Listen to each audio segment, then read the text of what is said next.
We're back in Durham.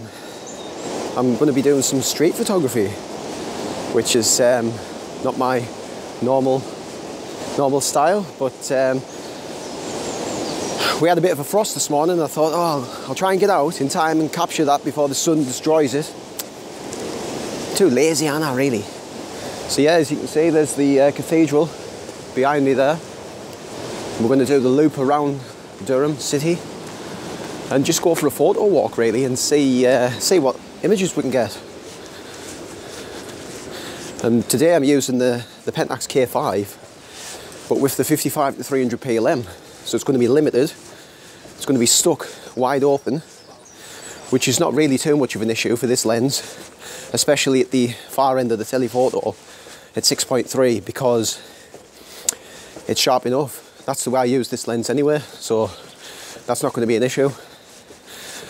And that's the way I tend to shoot this. It's at the far end, not really, you know, down at 55, 120 upwards, I would say. But in saying that, I thought I'd bring this out today to try and test it around that shorter part of the range, see what it's like. So for this type of stuff, but it's a beautiful morning, and I'm sure that there'll be some stuff that catches my eye, and we'll get some images. Yeah, see what we can get. Nice little photo walk with the K5.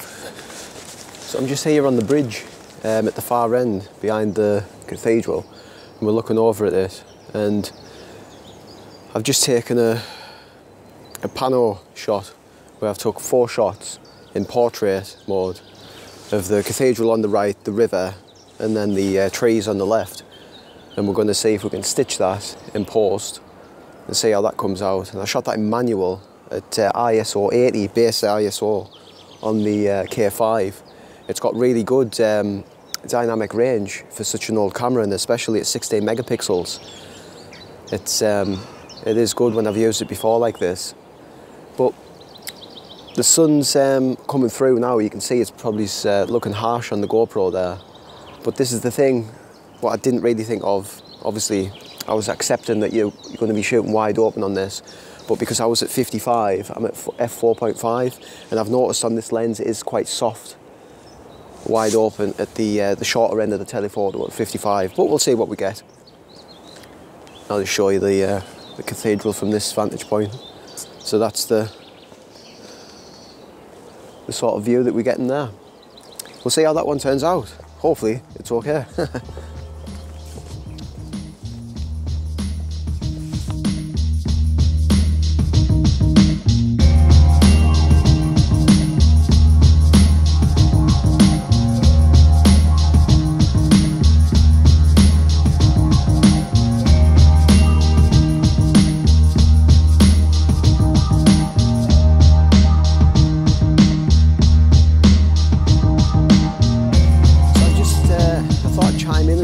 This is something that I think we should all do, is get outside of our comfort zone and do photography that is not our normal go-to, basically. And that photo challenge that we were doing last week, what Lee Hayes set up, and if you haven't seen that, I'll drop a link below, is where Lee Hayes challenged a few Pentax YouTubers to take their best image within a 2-week period, and there'll be a winner.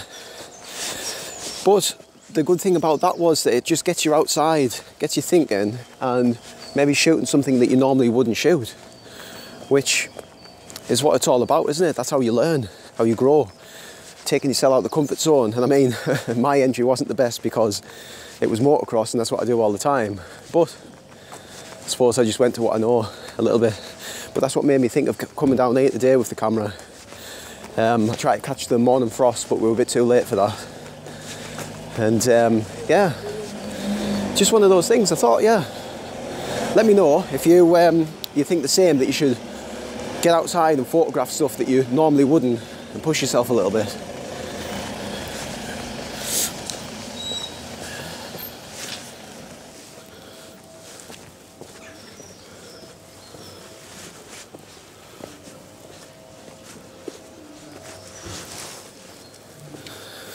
So you can see the frost hasn't killed all of the flowers.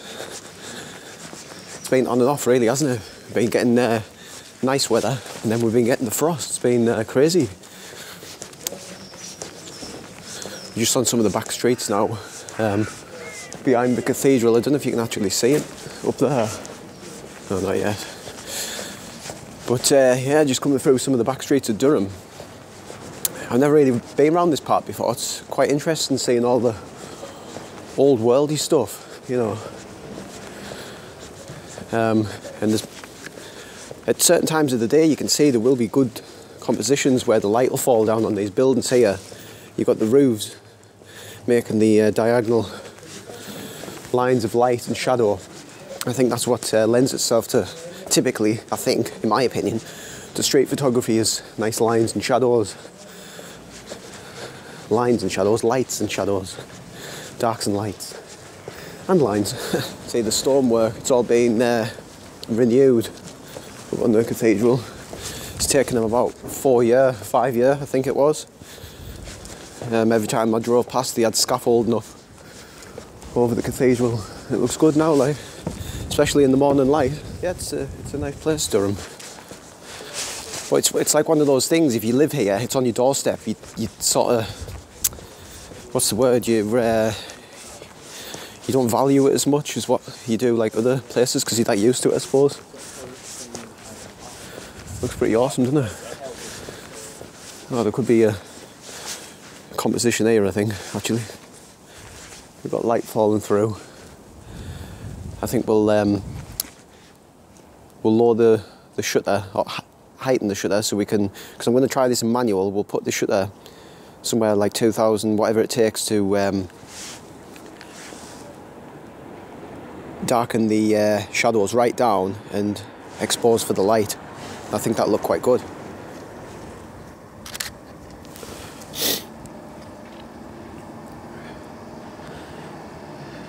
And we're underexposed there. We'll just wait until these cars go by.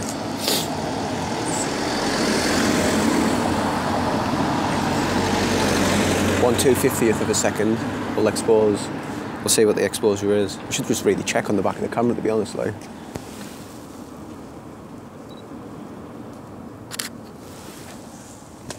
Cheers. Right, what we got?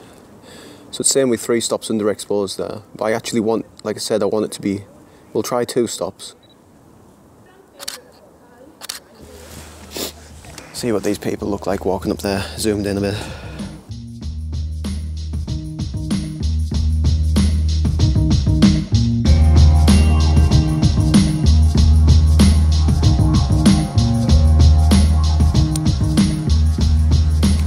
Good thing about having them, the backpack clip. It's easy to have your camera out while you're doing this. Because if it was what people usually, like your neck strap, just gets faffed on, and the where I usually put the GoPro is straight in me jacket there, like that. Because it's on one of the little stick stands, handheld little tripod thing. And I actually lost my old one. I'll put a link to this one. This is awesome, this one. It's so much better. It's got like extendable legs and that. And I think it was only like 15 quid or something on Amazon, so I might do a little review on this next, because it's a good little tripod, useful. And the way it connects into the bottom of the GoPro, or any camera, it's like a twist thing where before you had to turn the whole tripod round, so this is quite useful. It's quick. But less waffling. I think we'll just concentrate on trying to get some images now. I think I've seen some here actually. We'll turn you off.